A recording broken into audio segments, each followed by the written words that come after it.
Hello guys, so welcome. Today we are just going to view another game of the Blue and Garry Kasparov series, game number 5 today. So, in the game number 5, the Blue had white pieces and Gary had black pieces. So, let's go through the game quickly. So, we have e4. And now, different from the other position and opening, Gary played e5, shocking the blue team. So, e5. Uh, and yes, of course, Kasparov not playing his favorite opening BFA 1 c5, okay? We have knight to f3, knight c6. The Petrov defense is a solid choice. Okay, we have just knight c3, knight to c6, four knight, Scotch, and d4. The Scotch Four Knights is a solid choice that the blue chose in that game. So we have, as usual, it takes on d4, knight takes on d4, bishop b4, pinning the knight. We have knight takes on c6, b takes on c6. Of course, you cannot take with this because of it takes with queen. And now bishop d2 or just bishop d3, bishop d2 is best. After bishop e6, we just go bishop e2, okay? Maybe some games we could just castle there, okay? So,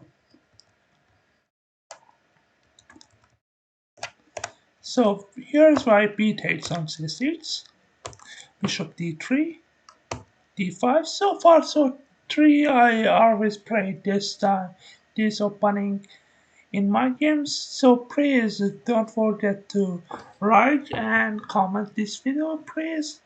And please subscribe to the channel also. So after d5, we have e takes on d5, and one possibility is to take immediately, and one possibility is to just cast, okay? So they don't make much difference. We have just c takes on d5 immediately, castles, castles, and me myself, I just play queen to f3, and it comes with bishop g5, h3. So queen f3, h3, bishop g5, or h3, g5. Some cases bishop to d2, rook a d1, rook f2, e1, and white plays in this case. And black continues with c5 or a5 to try to exchange this with this bishop in some cases. So we have bishop g5 now. After c6, queen f3, and bishop e7. One possibility could be bishop d6 though, okay? So we have bishop to e7, rook a e1. Another possibility was to go h6, sorry, h3 to prevent any bishop to g4 move. We have rook a e1, rook d8, rook e8, knight e2, and we see a interesting maneuver from the blue in this case, knight to e2, jumping to d4 or to a4, married on d4. Okay, now d4 is coming next. So Gary played h6. We have bishop to f4, bishop d6, offering exchanges of bishop. So knight to d4 played by the blue. We have now bishop to g4, queen to g3.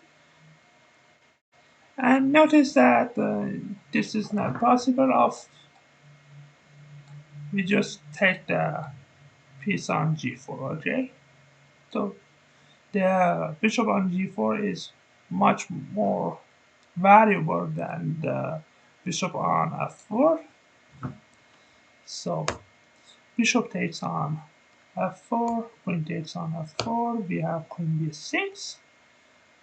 A typical maneuver by queen, queen comes to b6, hitting the pawn on b2, sometimes to a5. We have c4 from deep blue, bishop comes back to d7, takes, takes, and now takes. And now there is a threat in this position, queen takes b2. For example, if you just play like this, then native, then queen b2 comes, okay? And no compensation. So you must deal with it. And the blue goes for a quite nice plan in this position, queen to d2. Coming back with the queen, defending the b2 pawn, and I should say, I should notice that taking on d4 is a trap because of, yes, bishop check, and after king takes, then I just take your queen. You just losing. So, queen to d2, we have knight h4 from Garry. Another possibility, another possibility could be g6. g6 is also nice. If you can't take this pawn because of this, and if you just take, then f takes g is possible of because of here. He plays this, and there are no perpetual jets. So Garry could have played a g6 in this case to get the chance to play g6, but he didn't. He also played the best move here, knight to e4, no problem with that, and typical human move. We have bishop takes on e4, d captures on e4, b3, rook to d8 from Garry, queen c3, good move, and f5, nice move there. So Garry is an aggressive player, he wants to attack with the pawn, so the blue must be careful, and actually he didn't care in the real game. He just made blunder. Rook to d1. I quite don't like this move at all. It's kind of self-pinning. Self-pinning. It's kind of self-pinning. The rook is not defended on d1. The knight cannot move if the bishop moves, and Garry actually did that.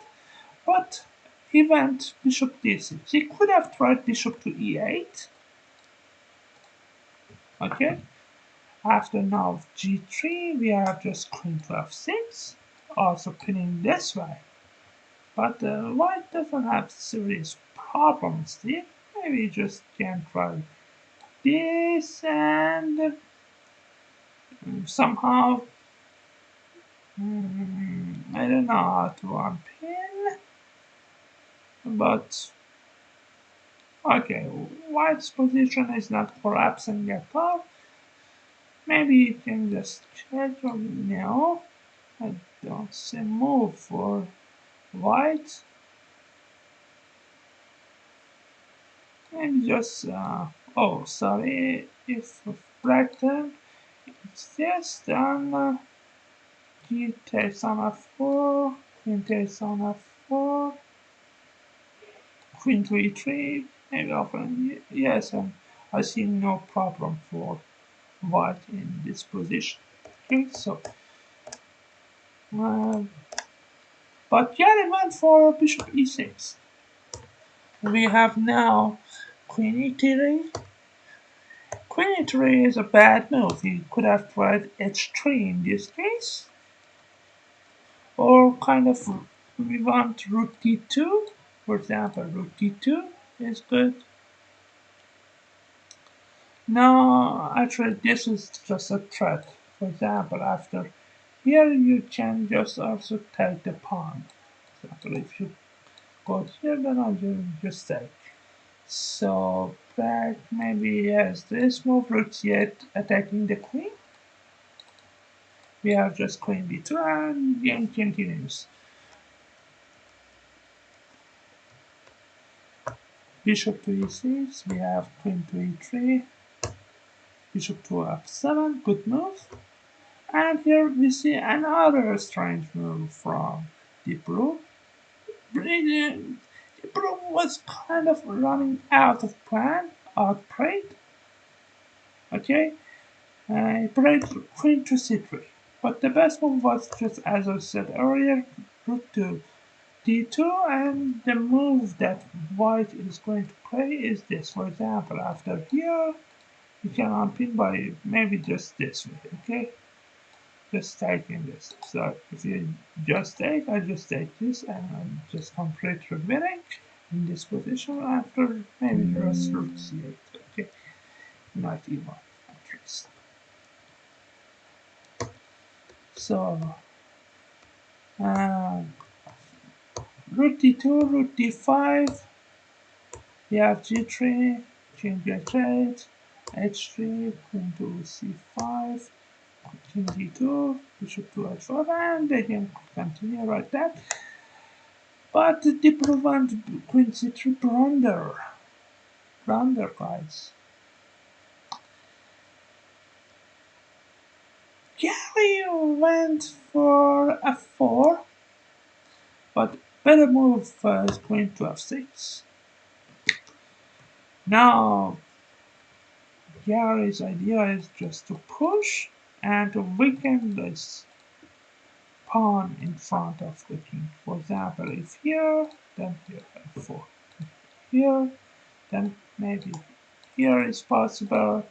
Also bishop here was possible, okay? But if he pushes further, then he's allowing this. For example, at least in this case, we have just this static queen f5. I see. If you just take, then here, then just mate. Okay. So queen f5, this is just coming. It's so dangerous. Queen to e1 is preventing it. Queen h3, queen to f1, queen takes f1. Takes now at least I've been a ponder and with a just very good position here. If you just play rook to d2, I just check. After king to e1, I have this rook d5 also attacking another pawn on a5. So, but the game didn't go like that way. f4 from Garry. We see rook d2 now from the blue, trying to unpin himself. Queen f6 now, and g3 from the blue. Another blunder. Should have gone knight e2, unpinning himself, and using the fact that this comes with check.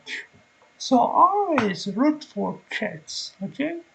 You should always root for intermediate checks. You should not take the piece immediately if there is check available there. Okay, so for example, if after knight to e2, if you just place this, then I just win. I'll just take and king h7. I just take on c3 and I'm completely winning this. So he didn't use this knight e2 and let Garry escape with this check. So after rook takes d2, best move from Bragg, we have queen takes on d2, queen a1, and knight c1. And in this position, white is holding it. I'm just sure about it. The position is very uncomfortable, but knight blocking on c1, knight really inactive, queen can not go. For example, he threatens to take, but what happens after f3? Okay, if g3 is still the same problem. Here is so weak. Now queen coming back to go, and exploiting this weakness. So, but okay, the play g3 blunder. We have rook d5. Another best move could be rook d6. We have king d2, queen e5, g takes on f4, queen takes on f4, king to h1, rook to g6. We have knight e2, queen takes f2, and this is completely winning for black.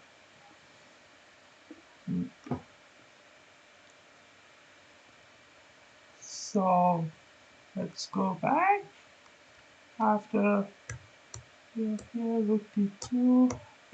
As I said, rook d5, but spread is still winning, completely crushing. We have a3, another blunder. Now king h7 from Garry. He could have tried queen to e5 with the threat of e3, this position, okay?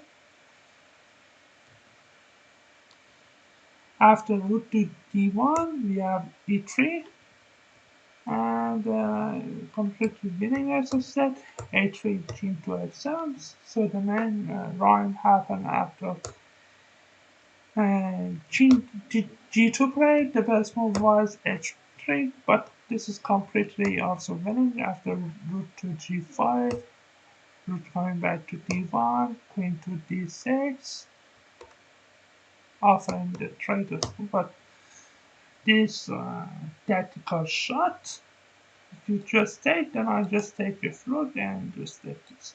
If you don't, then I just take on f2, then I'm just going to take your pawns, and this is completely lost.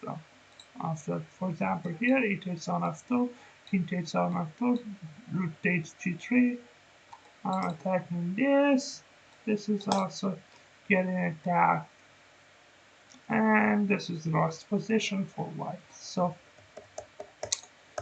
but king e2, we have queen to e5, f3 tried, we have e3 from Garry, rook to d3, e2. E2 is the best move. It's not the best move, but it's enough. It's very enough, sufficient to just win. Rook c5 was another best try. We have rook queen to a1. This queen to b2 is not is possible, but the bishop to g6 comes, and you must be careful about this. Okay, so queen to a1 is the better and safe way, but completely winning for practice there. We have e2, g takes on at f4, queens, f takes on e5, queen takes 3, rook takes on c3, and rook takes on d4, and Garry wins a piece for a couple of pawns, 2 pawns. And this is just quite easy game to convert to win. We have rook d3 blocking the passed pawn with bishop. He wants to push, so we just block it. Okay, so bishop e6, not giving deep blue any chance. We have bishop to c4 again, blocking the rook. We have rook e3, rook check, king to e1, rook to d3, offering exchange of rooks, king to f2, king to d6, and now rook takes, bishop takes, and in this position, the blue team resigned. So hope you enjoyed this video. Please like and comment on this video. Please subscribe to the channel also. And see you next time. Goodbye for now.